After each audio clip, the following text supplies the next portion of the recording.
chaîne de Maman Plume. Cette semaine dans le vlog nous allons parler de jouets.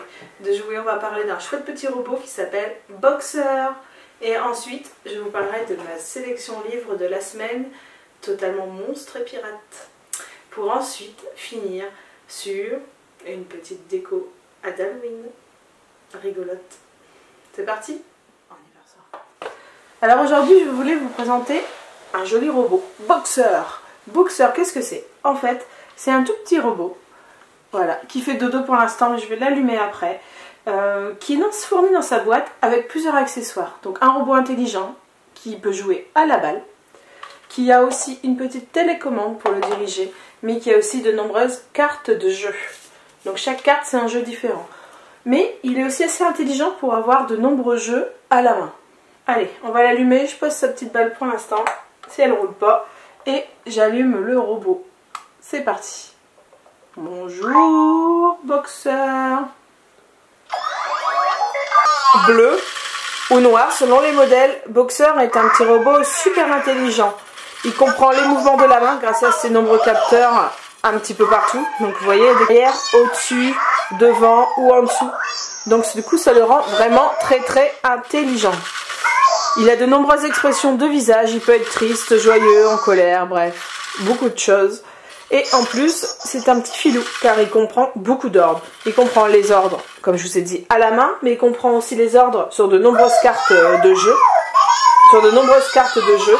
Il peut jouer à la balle, il peut jouer grâce à ses cartes, il peut jouer grâce à une petite télécommande.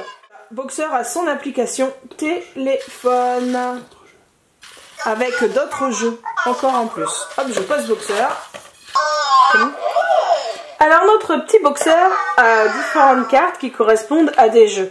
Pour activer le jeu, il faut juste le faire passer dessus.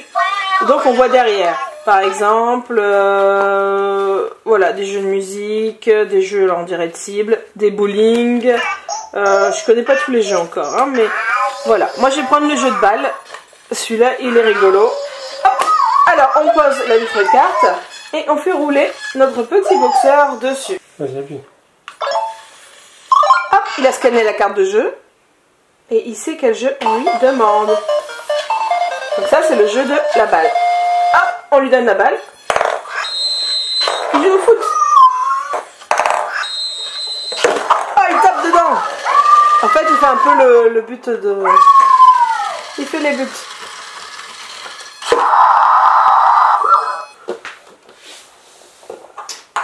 On va lui rendre la balle. Vous êtes prêts? Attention. Oh, il a fait un put. Alors ça va amuser les enfants. Donc parmi les autres cartes, on a aussi la carte danse. On essaye pour voir? Allez, c'est parti. Je pose ma carte, je pose la balle, on va changer de jeu. On appuie une fois sur le petit bouton derrière et on le positionne sur...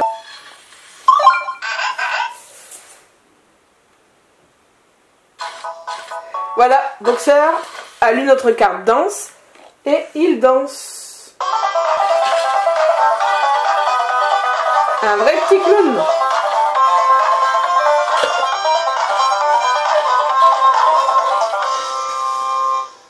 C'est la télécommande de Boxer.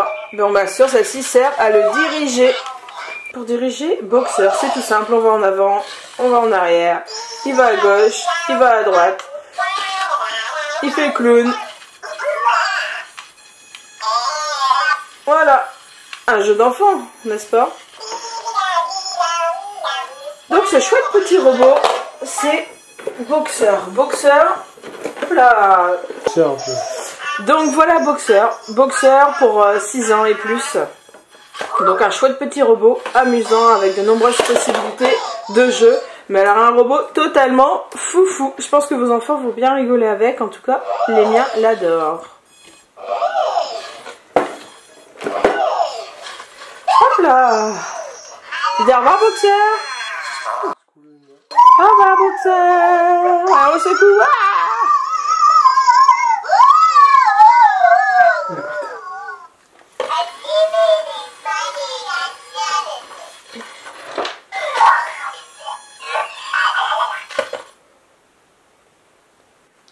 Bienvenue dans ma bibliothèque. Alors aujourd'hui je suis toujours en mode préparation d'Halloween, mais avec des livres un petit peu différents. On va parler de monstres, de pirates et de dragons. Vous êtes prêts? Allez, c'est parti, on commence pour le premier. Le premier livre est pour les plus petits. Celui-là, je l'ai découvert lors d'un stage en crèche. Et croyez-moi, il a fait sensation auprès des petits. Il s'appelle « Va-t'en, grand monstre vert ». Comment ça fonctionne? C'est tout simple. C'est un livre avec des trous. Vous tournez les pages et vous allez découvrir au fur et à mesure qui se cache derrière ces grands yeux jaunes. Donc ça fait grand monstre vert à de grands yeux jaunes. Un long nez bleu turquoise. Une grande bouche avec des dents blanches et pointues. Enfin voilà. Et au fur et à mesure, les enfants vont découvrir le monstre qui se cache. Il faut que je le retrouve. Mais le monstre qui se cache au fond du livre. Mais il faut le faire partir ce monstre. Vite! Pour pas que les enfants en perdent. Donc du coup, on fait la même opération dans l'autre sens. Partez, petites oreilles tordues. Va-t'en, long nez bleu turquoise. Va-t'en, grosse tête verte. Et on va enlever ainsi de suite tous les éléments du livre jusqu'à ce qu'il ne reste plus que deux petits trucs. Deux petits yeux. Et là, on dit « Va-t'en, grand monstre vert, et ne reviens jamais, sauf si je te le demande. » Et là, on ferme vite le livre. Et croyez-moi, ce petit livre, chez les tout petits, qui est tout simple, fait énormément de sensations. Donc voilà, c'était « Va-t'en, grand monstre vert » des éditions Kaléidoscope. Mon deuxième livre parle de pirates, c'est pour les un petit peu plus grands. Et il s'appelle Le pirate le plus terrible du monde. Qu'est-ce que c'est? C'est un livre qui nous présente ces 4 petits pirates-là, qui veulent tous les 4 avoir le titre du pirate le plus terrible. Alors ils racontent leur histoire, ils disent pourquoi ils méritent de gagner. Mais moralité de l'histoire, ce ne sont pas eux. Et le plus méchant n'est peut-être pas celui qu'on croit. Donc c'est un livre, je ne vous dis pas tout, mais qui réserve beaucoup de surprises, avec une jolie moralité à la fin. Donc ce livre-là, c'est des éditions Petit Glénat et c'est le pirate le plus terrible du monde. Alors pour mon troisième livre, je vous parle de dragons. De dragons, mais pas n'importe lequel, vous allez voir. Harold et les dragons. Donc Harold, c'est un petit garçon qui un jour va trouver un dragon. Et il va apprendre à le dresser, tout simplement. Ce livre fait partie d'une série de 3 livres, si je ne me trompe pas. Donc dans le 1, il apprend à dresser un dragon. Dans le 2, il apprend, je triche, hein, il apprend comment devenir pirate. Et dans le 3, il apprend à parler dragonais. Donc c'est des livres d'environ 200 pages. J'ai déjà des beaux petits livres, mais qui sont assez sympas à lire, assez humoristiques et assez prenants pour les enfants. Donc je pense que tous les petits garçons et pourquoi pas les petites filles ont tous envie de savoir comment on dresse un dragon. Logique, non? Donc voilà, ça c'est le dernier petit livre qu'a lu Max et qu'il a beaucoup aimé. Donc je vous le partage, pourquoi pas, pour vos enfants. Alors à savoir que Maxence est un très bon lecteur, il a 7 ans, il est en CE1. Ça vous donne à peu près une notion pour vos enfants. Voilà, donc j'espère que ma petite sélection vous aura plu. Donc celui-là c'est Harold et les dragons, des éditions Hachette, tout simplement Hachette. Je vous ai parlé aussi de Va-t'en grand monstre vert, des éditions Kaléidoscope. Et mon dernier était Le pirate le plus terrible du monde, des éditions Petit Glénat. Donc voilà, j'espère que ma sélection vous aura plu. N'hésitez pas à me faire un petit retour dessus, lors d'un petit commentaire, ça me ferait super plaisir. Et je vous dis à la semaine prochaine pour une nouvelle sélection. Bienvenue dans un petit DIY Halloween. Alors cette semaine, nous allons faire une petite créa avec des mini citrouilles comme la photo. Donc on va décorer notre citrouille et y mettre une jolie fleur dedans. Allez, c'est parti. Donc pour cette première étape, il a fallu bien sûr que je trouve des mini citrouilles. Donc nous c'est simple, on les a pris la dernière fois à la ferme du paradis.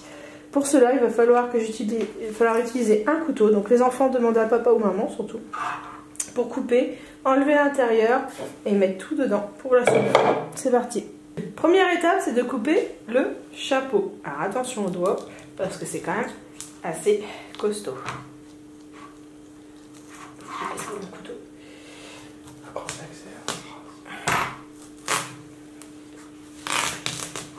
Alors essayez de couper bien droit.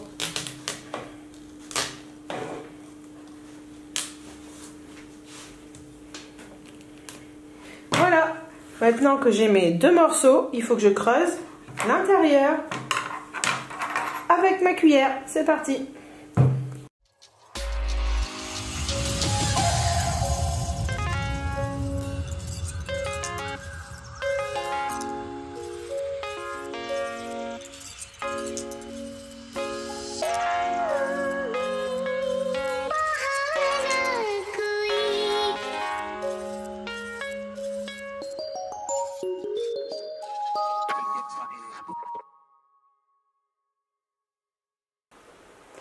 Voilà, une fois que vous avez vidé toute votre citrouille, récupérez votre chair pour la soupe et mis tous les pépins à la poubelle, vous allez pouvoir remplir.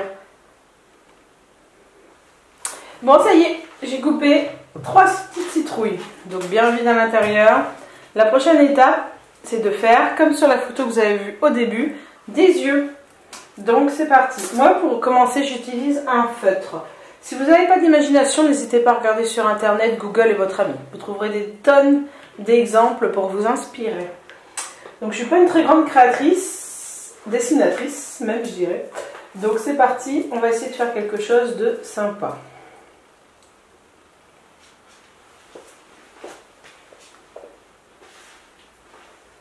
Donc j'utilise le feutre, comme ça me permet déjà de voir un petit peu comment je vais faire. Donc je réfléchis en même temps. Je suis comme tout le monde, je ne suis pas une experte en dessin. Donc on essaye de faire quelque chose de rigolo. La bouche. J'ai envie de lui mettre 2 grandes dents, celui-là. 2 grandes dents. On va remettre une bouche qui se ferme. Enfin, dépasser les dents un peu plus. Ouais, ça se verra pas parce qu'après je vais les peindre en fait. Donc une fois peint, on ne verra plus grand chose. Là ici on va faire des yeux comme ça, comme ça. Donc c'est quand même pour Halloween, donc j'essaye de leur faire une petite tête rigolote. Mais un petit peu d'Halloween. Alors là ça ressemble pas à grand chose, mais une fois peint, vous verrez, ça aura un peu plus de gueule. C'est parti. Donc j'ai besoin de peinture noire. Je ne m'embête pas, je mets un alu. Et je pose ma peinture comme ça dessus. Hop. Je vais utiliser de la peinture rouge pour faire la bouche. Donc pareil, je mets ma peinture. Et un petit peu de blanc pour les dents. Donc voilà mes 3 couleurs de base pour faire ça. Je commence avec mon petit pinceau. J'aime bien un pinceau fin. Pour ça j'hésite. Hop, bien fin. Pointu. Tac, tac, tac, tac, tac. Je vais commencer, ça on va le poser, par faire les bords. Alors je fais, je vous montre après.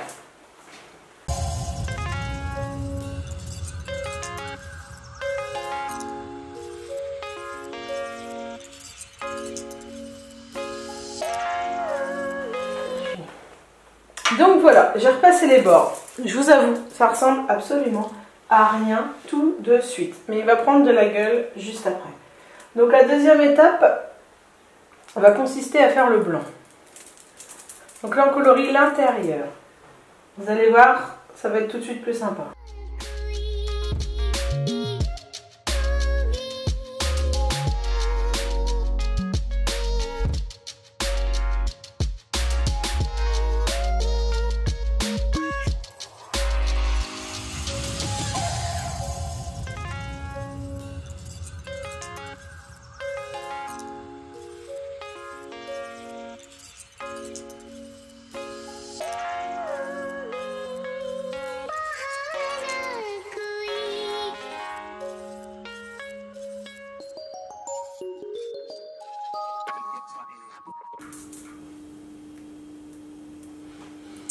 Bon voilà, notre premier est prêt. Maintenant il faut que je fasse pareil. Un visage sur celui-là et un visage sur celui-là.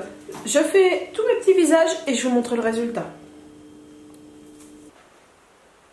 Bon, ça y est, j'ai fini de peindre mes petits marrons. Ils sont pas mignons?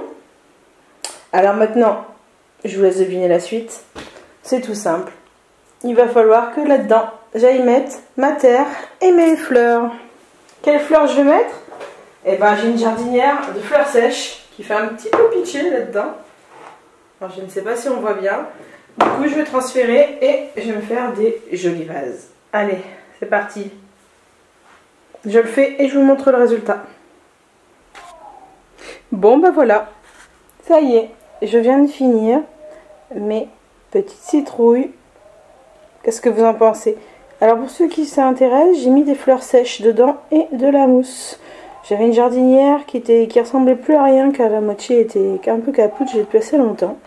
Et j'ai récupéré les fleurs survivantes pour les remettre dedans. Du coup, je suis assez contente de ma petite déco. Toute simple, mais où je trouve qu'elle fait effet. Qu'est-ce que vous en pensez? Alors bien sûr, vous avez le droit de mettre d'autres fleurs.